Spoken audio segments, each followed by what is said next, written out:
7 de la mañana con 42 minutos en el Ecuador continental, 1 hora menos en la región insular. Tiempo de recibir en esta mesa informativa a Roberto Aspiazu, presidente de la Cámara de Energía del Ecuador, a quien agradecemos por atender esta invitación.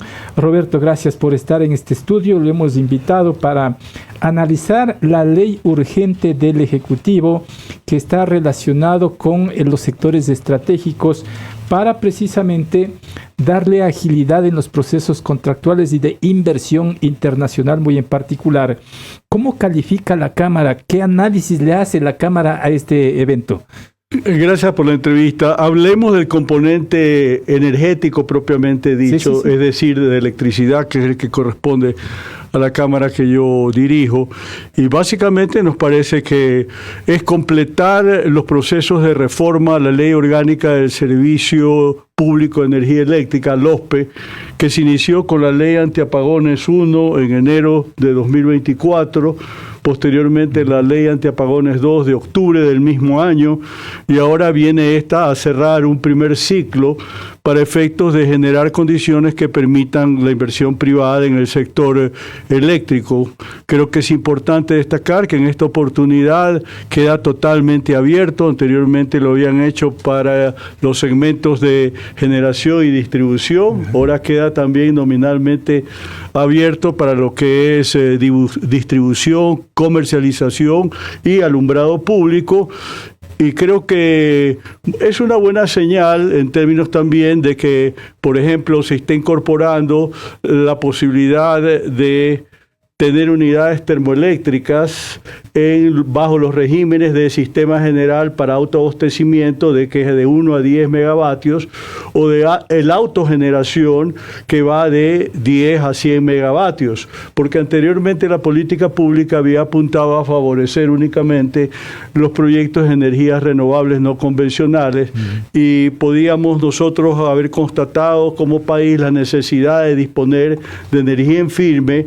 Y no solamente lo de energías renovables, que sabemos perfectamente bien que hoy por hoy es una producción totalmente marginal, y como ahora lo que estamos haciendo es sentar las bases para atraer la inversión, yo creo que pues es un buen momento para comenzar a hacerlo, porque hasta ahora como que se ha venido preparando la plataforma, pero tampoco es que tenemos una gran cantidad de proyectos en construcción, todo lo contrario, son muy pocos y es algo que nos preocupa. Si era problema de ley entonces que restringía la inversión extranjera. Sí, porque finalmente a cuenta de la excepcionalidad en los servicios estratégicos para fines de delegación o concesión, ciertamente ha habido restricciones.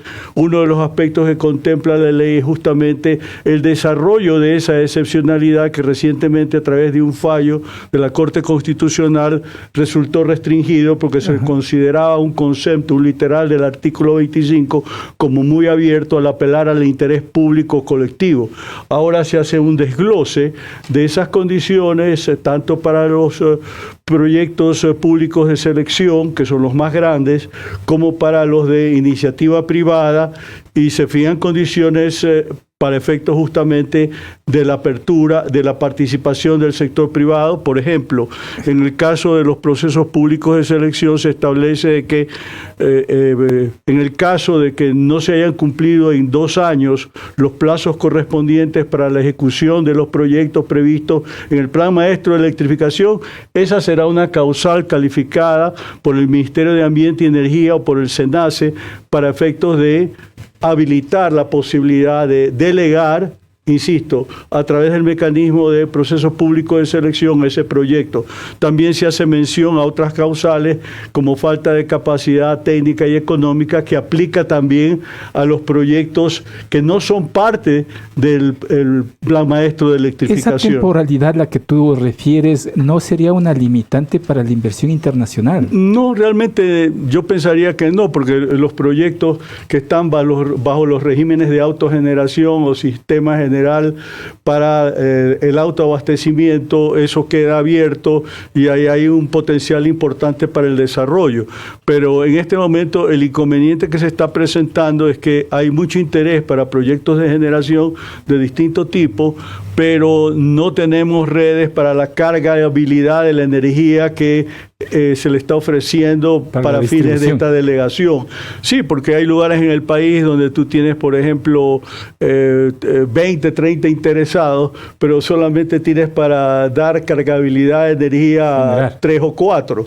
Entonces, yo creo que desde ese punto de vista toca trabajar en ir recomponiendo este estado de cosas. Creo que es importante destacar también que se crea una nueva figura del distrito autónomo energético, con la posibilidad de que tú tengas capacidad de generación y también de montar tus propias redes, que van a ser tuyas, es decir, vas a poder, bajo un esquema de esa naturaleza, por ejemplo, abastecer sistemas aislados, como puede ser aquellos de la industria camaronera, igualmente minera, eventualmente petrolera.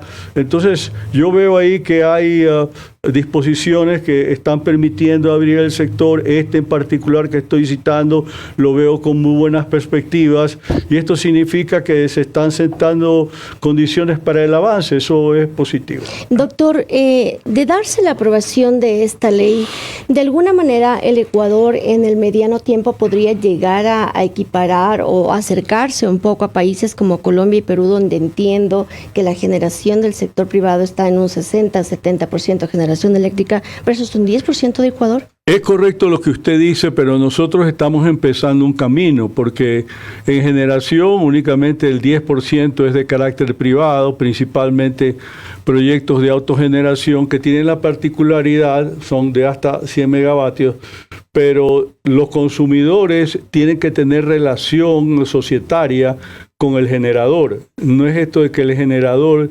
privado directamente se entiende con los consumidores no regulados, y particularmente funciona para el segmento industrial, no así para el residencial o el comercial. Desde ese punto de vista es una apertura, llamémoslo así, acotada. Sirve, pero no tan abierta. Con lo que le quiero decir es que vamos avanzando de a poco, pero por ahora, pues los otros sectores de transmisión, distribución, comercialización, alumbrado público son totalmente estatales o paraestatales. Entonces, esa es la gran diferencia con regímenes como los de Colombia y Perú, donde considerando la totalidad de la matriz energética, en Perú es 70% en manos privadas, Colombia 60%, con la particularidad que en este país vecino, por ejemplo, la energía se vende en bolsa. La mayor parte de las transacciones son en bolsa, y marginalmente, por ejemplo, a donde acude recurrentemente Ecuador, pues va al spot, al mercado spot a comprar lo que hay. Si hay oferta de generación hidroeléctrica, pues compre esa energía que es bastante más barata, hasta unos 10 centavos de dólar el kilovatio hora, pero en el caso de no haber energía hidroeléctrica, tiene que comprar la termoeléctrica, que esa es de 30 a 36 centavos de dólar el kilovatio hora. Es como funciona el esquema. ¿Cuánto tiempo podría pasar para que el Ecuador logre una estabilidad y no dependa de las lluvias para no tener apagones? Yo creo que hay que avanzar con premura, porque finalmente faltan algunos elementos para que el sistema esté completo. Por ejemplo, lo he mencionado anteriormente en estos micrófonos, de que todavía no se cierra la línea contingente de financiamiento ofrecida por el Banco Interamericano de Desarrollo para garantizar el pago a los generadores privados y de esa manera facilitar la bancarización de los proyectos. Estamos un tanto quedados ahí. Por ejemplo, en el gobierno del expresidente Guillermo Lasso, particularmente en noviembre de 2023, se otorgaron concesiones para 9 proyectos vía PPS, procesos públicos de selección, proyectos sin duda interesantes, principalmente fotovoltaicos, pero también hidroeléctricos y eólicos. Pero de esos proyectos, en este momento solamente hay uno en construcción. Entonces toca acompañar a cada uno de esos corporativos en la medida de lo posible para que efectúen su cierre y esos proyectos también empiecen a ser construidos, porque ahí se ha producido un desfase. Estamos hablando que esos contratos de concesión se suscribieron en su mayoría en noviembre de 2023, justo con la transición política del expresidente Lasso al presidente Noboa, pero el tiempo sigue pasando y todavía eso no se materializa, nos preocupa, porque incluso a cuenta de la larga que está teniendo el proceso, muchos corporativos le van perdiendo interés al país, y hay el caso, por ejemplo, del proyecto del Aromo en Manabí, cerca de Manta, 200 megavatios fotovoltaicos. Ese proyecto, hasta donde conocemos, está prácticamente caído. Hay otros 5 proyectos fotovoltaicos en la provincia de Imbabura, cada uno de 60 megavatios. Está ocurriendo lo propio. Uno de los corporativos que tenía 3 proyectos, cada uno de 60 megavatios, ¿no? Tomó la decisión de retirarse del país en diciembre pasado. Entonces esas son las realidades. Los que no se han retirado, ¿y cuáles otros proyectos podrían ser los que logren subsistir, reactivarse o generarse? Bueno, hay una parte que de los remanentes de estos procesos públicos de selección que se suscribieron en noviembre del 2023, que deben ser rescatados y, pensaría yo, acompañados por alguna autoridad o funcionario público para que vayan superando los diferentes escollos que tienen que afrontar para poder llevar su proyecto a fase de construcción. Eso por un lado. Por otro lado, en lo que tiene que ver con la posibilidad de abrir espacio para la iniciativa privada no solicitada, ha habido interés, se han entregado certificados de calificación, que es el primer paso, como para 40 proyectos que totalizan 1000 megavatios. Los anteriores que estaba citando de energías renovables no convencionales vía PPS, eso es un paquete de 800 megavatios para tener el referente. Y estamos necesitando más generación, porque principalmente lo que tenemos sigue siendo fundamentalmente hidroeléctrica, y no tenemos suficiente capacidad de generación térmica. Ahora, entonces, frente a un escenario de estiaje en septiembre del presente año, podríamos tener problemas. Ahora, Roberto, este proyecto de ley del Ejecutivo sin duda está orientado a allanar el camino para la inversión extranjera, pero el inversionista extranjero lo que observa, y se ha dicho permanentemente, es una estabilidad política, una estabilidad económica y una estabilidad ahora judicial. Sí, pero el tema abierto, ¿no? En el sentido no solamente es inversión extranjera, diría que principalmente sí, porque muchos de estos proyectos requieren inversiones de 50, 100 millones de dólares, pero ahora mismo de modo propio la Banca Nacional está empezando a financiar proyectos de esta naturaleza. Por ejemplo, pero se está desarrollando... ¿De riesgo? ¿Perdón? No es un capital de riesgo por inestabilidad en los distintos campos que te acabo de mencionar. Pero yo te diría que de todas maneras hay interés, hay posibilidades de desarrollo. Yo no lo quiero ver en un sentido negativo y manifestar reserva, porque creo que las condiciones poco a poco van madurando para fines de tener pues la posibilidad de desarrollar todos estos proyectos que todavía están refrenados. Por ejemplo, lo que estaba hablando de iniciativa privada no solicitada, de proyectos que no están contemplados en el Plan Maestro de Electrificación, pues evidentemente el siguiente paso ahí es tener un modelo de contrato. No hay todavía modelo de contrato. Les han entregado un certificado que sirve como un primer paso para efectos de tener o disponer el permiso ambiental para proceder, pero eso no es suficiente. Pero si en ese modelo contractual tampoco avanzaría la inversión. ¿Perdón? Si en ese modelo contractual tampoco avanzaría. Sí, efectivamente. O sea, el desafío, como yo lo veo, es de tiempos. No estamos avanzando suficientemente rápido en lo que tiene que ver con el Sistema Nacional de Energía. Se ha convocado una sucesión de licitaciones, concursos públicos para comprar o alquilar equipos de generación térmica, es decir, de generación en firme, pero todos esos procesos se han venido cayendo. Los más conocidos de Progenia Austral, que están con demandas de delincuencia organizada, lo sabemos perfectamente bien, pero ha habido otros.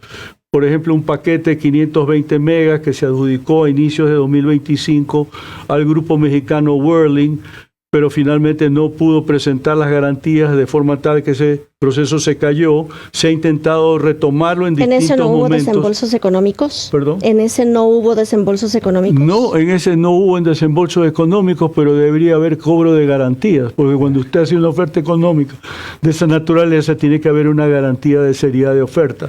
Y lo propio ocurrió al cierre de 2025, cuando inclusive se adjudicó a otra corporación mexicana, Rengen, un paquete de 260 megavatios que entiendo combinaba venta de equipos y alquiler, pero también no se presentaron las garantías de fiel cumplimiento de oferta. Entonces eso ha determinado que todos estos paquetes que hemos tenido para tener capacidad de generación termoeléctrica, pues están todavía en foja cero.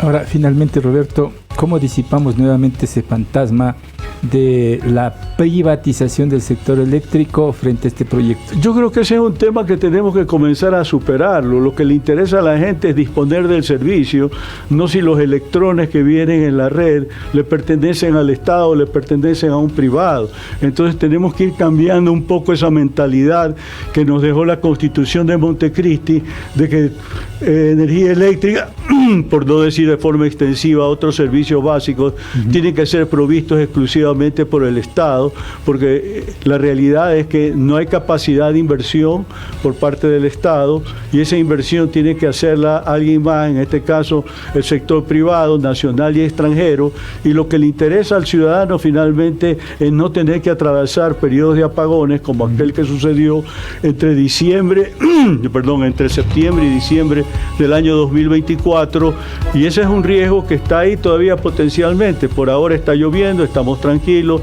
el embalse de Mazar ha dejado de ser la noticia del día y ojalá se mantenga así durante los próximos meses, pero creo que durante mi intervención hablando de la ley he dejado también expuestos algunos temas preocupantes alrededor de cuál es el estado del Sistema Nacional de Electricidad. Con eso me quedo, Roberto, te agradezco por el tiempo, muy amable. Gracias a Roberto Aspiazu de la Cámara de Energía del Ecuador, 8 en punto de la mañana, nuestro editorial.